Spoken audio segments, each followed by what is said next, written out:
A deer had quite an exciting morning today after he decided to take a tour of the hub city. Yeah, the buck seemed quite fond of the area near 82nd and Iola, and our Emily Harrison was there when officials finally caught up. And Emily, neighbors say that they were staggered to see him in the hub city. Oh my goodness, John. But yes, this buck caused some mayhem, especially when he decided to cross 82nd Street, a busy 4-lane road right at the height of rush hour. Luckily, Animal Control was able to catch up with him, but for a while, it was quite the chase.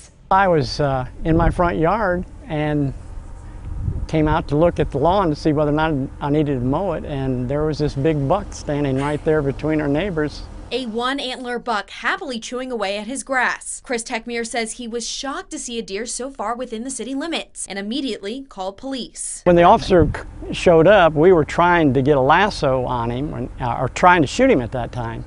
And he went over into my yard and then over into my neighbor's yard, and he saw a big picture glass window.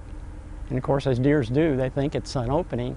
And he hit that thing full blast. Thankfully, he wasn't hurt and the window didn't break, but then he bolted, heading straight for 82nd Street during rush hour. I was very, very worried that it was going to cause a major operation, especially at 9 o'clock in the morning. 82nd's a 4-lane highway. And luckily, it wasn't hit by a car. I'm glad those citizens were able to see my truck and stop in time for it to get by.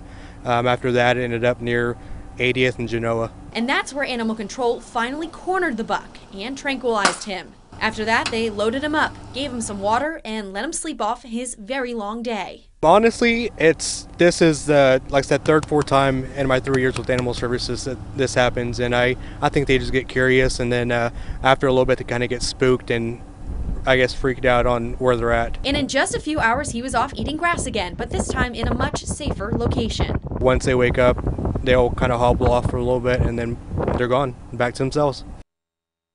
Now, if you do see a deer or any wild animal, you are encouraged, of course, to call Animal Control immediately. Yeah, stay away from them. They're very dangerous. Those antlers will hurt you. Yeah. Of course. And I mean, in this case, he will right back up after a few hours, and he's off enjoying some grass or doing whatever deer do. I'm glad. Hanging out in that He's cornfield. okay. All right. It's just nice to take the time to take care of those animals. Absolutely. I love Absolutely. it. Thanks, Emily. Thanks, Emily.